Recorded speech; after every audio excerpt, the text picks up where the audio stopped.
Yes! Bonjour à tous les gars. Enfin, enfin une victoire, enfin ça fait du bien. Derby de la Madonnina où aujourd'hui Inter Milan, AC Milan, score final 2 buts à 1 pour le vrai, le seul et unique club de la ville de Milan, l'AC Milan. Mesdames et messieurs, j'en perds mon français, j'en perds mon latin carrément. Ouais, honnêtement, quand on regarde un match du Milan, faut la ventoline, faut la perfusion, faut... c'est que du stress. Que du stress, que de la passion. Les hauts, les bas, c'est... Ah, faut s'accrocher, hein. Les supporters du Milan, je vous respecte parce qu'il faut s'accrocher. Pour moi, c'est comme les supporters de Paris Saint-Germain, comme les supporters du Barça. Il y a des clubs de... Il faut s'accrocher, les gars.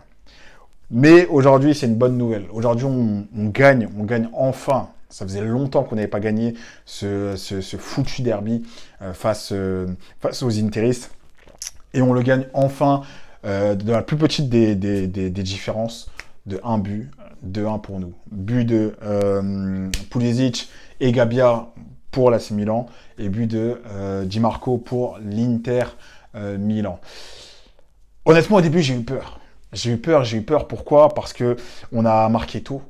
Et un peu comme en début de semaine, face à Liverpool, je me suis dit, ah, il y aura le même scénario. En plus, c'est Pulisic qui marque pareil tôt en début de rencontre, à la 10e minute. On marque tôt comme ça. Je me dis, ça y est, on va se prendre un bouillon.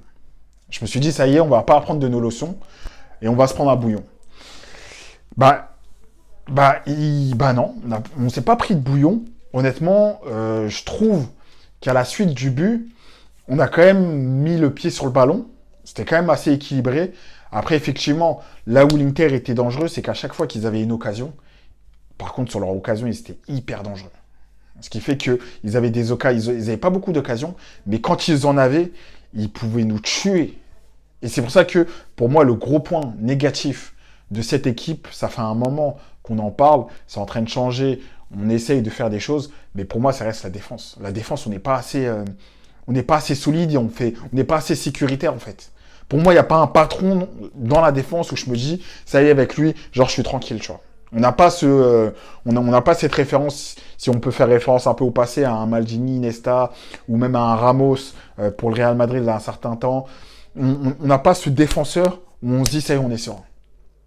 Donc, défensivement, c'est compliqué, ce qui fait qu'à chaque fois à chaque fois qu'il y a des contre-attaques, on l'a vu face à Liverpool, on le voit encore aujourd'hui, on a chaud, les gars. On a chaud. Et sur le but justement de Di Marco était plus ou moins seul. Ça a un peu combiné avec lui, il était plus ou moins seul. Et tu laisses un Di Marco seul, on sait qu'il a une puissance de frappe, on sait qu'il a une patate. Il tire, il marque. Alors il y a de la réussite. Maignan aurait pu l'attraper, aurait pu l'avoir s'il faisait quelques centimètres de plus, mais c'est comme ça. Ensuite, le match, honnêtement, je trouve que c'était un des derbys les plus équilibrés que j'ai vu depuis pas mal de temps. Après, je sais pas si les joueurs étaient fatigués ou j'en sais rien, mais je trouvais qu'il était hyper équilibré. Et surtout, je voudrais revenir aussi sur la composition. Sur la composition. À partir d'aujourd'hui, ça devient une obligation de laisser cette composition pour le reste de l'année. Dans les matchs, pour moi, la composition qu'on a vue avec un Abraham devant, avec un Morata en faux numéro 9, un Pulisic, Leao derrière, en milieu de terrain, avec un double pivot Fofana Reinders, pour moi, ça, c'est la composition basique. On ne peut pas déroger à ça. Sur le côté en latéral, tu vas voir Hernandez. Il y avait Emerson Royal, j'étais pas hyper fan. Si on doit citer un flop, justement, dans ce match, pour moi, le flop, entre guillemets, ça serait plutôt Emerson Royal. J'ai pas trop kiffé son match, il fait pas un match dégueulasse. Mais voilà, des mauvaises relances, des mauvais centres, des pertes de balles, des... Après, il y a de la combativité, hein. Il y a de la combativité, ça se voit qu'il a envie, ça se voit qu'il veut se donner à fond, mais il y a trop d'imprécision pour l'instant. Mais pour moi, cette composition, c'est la composition basique. On ne doit pas déroger de cette composition. Abraham, il nous fait du bien devant. Abraham devant, il nous fait du bien. Alvaro Morata, son expérience, son jeu entre guillemets sans ballon et son jeu avec ballon, dos au but, je trouve elle fait du bien. Elle fait du bien à l'équipe et elle est impactante. Et c'est bien d'avoir des joueurs comme ça devant. On sait qu'à tout moment, il ne faut pas leur laisser d'espace. Un peu comme Léo. Et je ne sais pas si vous vous rendez compte, mais il faut quand même se rendre compte qu'au fur et à mesure, on a moins de Léo dépendance. Au fur et à mesure, on en a beaucoup moins. On a moins de Léo dépendance. On est beaucoup moins dépendant de Léo que ce qu'on pouvait l'être il y a peut-être deux ans en arrière. 2 ans en arrière, je ne sais pas si vous vous souvenez, il y a 2 ans en arrière, si Léo n'était pas là, le match il était presque cuit. Attention, encore aujourd'hui, on sait que Léo, s'il est dans un grand jour, il peut éteindre la lumière, il peut faire des grandes différences. Mais il n'est plus tout seul. Pulisic, il prend de la puissance. On l'a vu. C'est quand même, pour moi, c'est un des Milanistes les plus bons, les meilleurs. Je pense qu'il va être dans l'équipe type, forcément. Avec la semaine qu'il a fait, avec les matchs qu'il a fait, il sera forcément dans l'équipe type. On a un Pulisic qui prend en confiance. On a un Abraham. On connaissait ses qualités à Chelsea. On connaissait ses qualités à la Roma. Voilà, il vient un peu en revanchard contre la vie. Ça se voit qu'il a des choses à prouver. Et on sait qu'il va se donner à fond. On a un Morata qui a une envergure, qui a une aura supérieure quand même à Léao. Donc ouais, je trouve qu'au fur et à mesure, il y aura moins cette dépendance. Ce sera moins la seule star de l'équipe. Donc, et ça, c'est intéressant. Ce sera moins la seule star de l'équipe. Mais les gars, je vous jure, ça fait tellement plaisir de gagner. Oh là là là là là là là là. Ça fait tellement du bien de gagner. On vient de loin. Je ne sais pas si c'est ça qui va sauver ou pas Fonseca. Mais en tout cas, le jeu qu'on a produit aujourd'hui, la sérénité qu'on pouvait avoir sur certaines phases de jeu, surtout la liaison pareil entre le milieu de terrain et l'attaque, honnêtement, elle est bonne. Les gars, il faut qu'on reste sur ça. La Ligue des Champions, cette année, je sais pas. Et nouveau format, truc. La Ligue des Champions, j'ai pas envie de me prononcer. Pour moi, c'est pas un objectif. L'objectif de cette année, les gars, je vous en prie, je vous en supplie, c'est de prendre une coupe.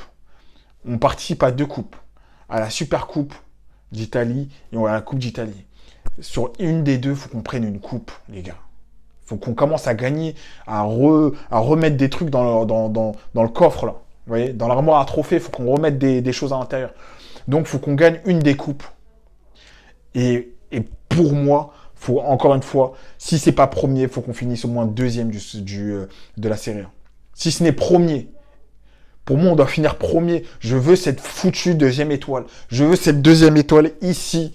Je veux le drapeau italien ici et la deuxième étoile ici. On la mérite. Ça fait combien de temps on est là, on attend. On veut. En 2022, quand on a gagné, on était là, on avait un bon collectif. 2021 plutôt, 2021 sur 2022. On avait un bon collectif. Là, l'équipe, elle a presque plus rien à voir. Je sais pas si vous vous rendez compte, les gars, de quand on a gagné le Scudetto, à aujourd'hui, l'équipe, elle a plus rien à voir presque. Léo, il est encore là, Hernandez un peu. Il n'y a plus rien à voir. Tu vois, il y a des gens, ils sont partis, on a complètement tout refait. C'est pour ça que des fois, je vous dis, il faut être patient et clément un peu avec cette équipe. Parce que, à l'instar d'une Inter Milan, où ils jouent avec avec la même équipe depuis 4-5 ans, où il y a des automatismes, où il y a une confiance, où ils se trouvent un peu à l'aveugle, nous, j'ai l'impression qu'il faut qu'on recommence. Et là, on a quelque chose, depuis 2 ans, depuis l'année dernière, on a quelque chose, avec l'arrivée de Reinders, l'arrivée de Pulisic, l'arrivée de Loftus-Cheek, de Chukwueze, de Moussa, l'arrivée de Abrams. J'espère vraiment qu'on va garder ces joueurs-là. J'espère qu'on va garder ces joueurs-là, qu'on va les chouchouter, qu'on va les former, qu'ils vont évoluer, qu'ils vont avancer ensemble. J'espère qu'on va les garder et qu'on va pas faire l'erreur de les vendre, de les brader, ainsi de suite. Gardons ces joueurs-là, ils sont assez jeunes, 24, 23, 25 ans. Ils sont jeunes, gardons-les et construisons avec. Parce qu'avec cette équipe-là, on peut faire quelque chose. Gabia, pareil, il faut le garder. Pavlovic, pareil, il faut le garder. Il faut qu'ils évoluent dans le club, il faut être patient. Je sais pas, la Ligue des Champions, ça va être quand? Ça va être pour quand? Pour l'instant, pour moi, ça fait plus trop partie de mes objectifs. Faut revenir la tête sur les épaules, là. Ça fait plus trop partie de mes objectifs pour l'instant. En fait, pour moi, c'est du plus. Pour moi, c'est du plus. Si plus on avance, plus on fait des scores, mieux c'est. Mais c'est pas l'objectif premier. L'objectif premier, ça va être d'avoir une place principale sur l'échiquier national. Ça, c'est l'objectif premier. Avoir une place principale sur l'échiquier national, comme la Juventus peut avoir sa place principale, comme l'Inter Milan, pareil. Nous, je veux qu'on ait notre place principale. Qu'on fasse peur comme on faisait peur à l'époque. Ça, c'est la première chose. La seconde chose, sur les coupes nationales, il faut qu'on reprenne une mainmise dessus. On a trop délaissé ces coupes. Milan, ça a trop été compliqué sur les coupes. Faut qu'on se remette dessus. Et là, faut qu'on garde cette énergie, cette bonne énergie, cette good vibes pour partir et pour se dire, bon, là, on a peut-être créé un truc aujourd'hui, là, en gagnant ce derby. Ça faisait presque 2 ans. Eh les gars, ça faisait 2 ans on n'avait pas gagné. Ça faisait 2 ans où on était au placard.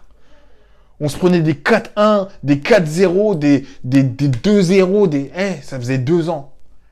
Là, on gagne, là. Là, c'est nous, on gagne aujourd'hui. Et on l'a pas volé, cette victoire. Cette victoire, on l'a pas volée. Bref. Dans tous les cas, pour revenir un peu... Ouais, bah, de toute façon, après, j'étais revenu un peu individuellement sur les joueurs. Hein. Abraham, à un moment donné, il loupe un truc. Abraham, honnêtement, il avait loupé quelque chose. Il avait la balle du 2-1 à un moment donné. Mais bon, ça arrive un peu plus ou moins à tout le monde de louper des actions comme ça. C'est pas très, très grave, on va dire. Tant qu'on gagne à la fin, c'est le plus important, c'est ce qu'on va retenir. Mais voilà, je pense que Morata, il peut faire du bien à cette équipe, surtout sur son expérience. Surtout sur son expérience. Et en fait, moi, ce qui me frustre avec le Milan, c'est que on a un bon collectif. Il faut qu'on apprenne à jouer ensemble. Faut qu'on apprenne à jouer ensemble. Faut qu'on apprenne... Après, est-ce que le problème, c'est le coach? Il y en a, ils vont te dire oui. Il y en a d'autres, ils vont te dire non. Moi, je rentre pas dans ces débats-là. Il y a un coach, pour l'instant, il faut respecter. C'est le coach du Milan. On est là, on respecte. On écoute. Maintenant, il faut voir ce qu'on peut faire avec. Et surtout, c'est un peu simple de tout le temps dire le coach. Faut voir les joueurs aussi. Faut voir les joueurs. Il y a les instructions. On ne sait pas c'est quoi les instructions que le coach donne. Faut voir les joueurs comment ils appliquent ces instructions-là. Faut voir. Donc, je trouve que c'est trop facile de jeter la pierre sur le coach. Comme Pioli, on a pu lui jeter la pierre alors que le gars, il nous avait amené quand même en demi-finale des Ligues des Champions. On a gagné le Scudetto. Alors effectivement, ça a commencé à s'épuiser. Ça, c'est clair et net. Mais voilà, il faut quand même mettre du respect, il faut quand même avoir du respect pour ceux qui nous ont amenés à un certain niveau et qui nous ont refait découvrir certaines émotions qu'on n'avait pas depuis un certain moment. Et là, Fonseca, pareil, en gagnant ce derby-là, faut l'avouer, nous a fait reprendre des émotions qu'on avait perdues depuis un moment. Et ça c'est son mérite, faut le reconnaître, faut le dire. Et faut être clair et net avec ça. Il n'a pas volé. Il a mis une tactique en place qui a fonctionné. Et honnêtement, je pense, je reste convaincu que Fonseca, si on lui laisse un peu de temps, c'est pas dégueulasse. Avec ce qu'on a, avec les idées de jeu qu'il peut avoir, c'est pas dégueulasse, les gars. Attendez la mi-saison, attendons janvier. Vous allez juger de vous-même, s'il reste du moins jusqu'à janvier. Mais je pense que... Après, je sais pas si je parle sous les émotions. Je pense pas parler sous les émotions. Mais la philosophie... En fait, face à Liverpool, j'ai vu des choses. Aujourd'hui, j'ai vu des choses qui m'ont rassuré. Face à Liverpool, on perd 3-1, certes. Mais j'ai quand même vu des choses qui m'ont rassuré. Une maîtrise, enfin, un système de jeu. Après, il faut un peu l'huiler. Il faut mettre un peu d'huile dedans. Il faut être patient. Mais il y a des choses. Il y a des choses, les gars.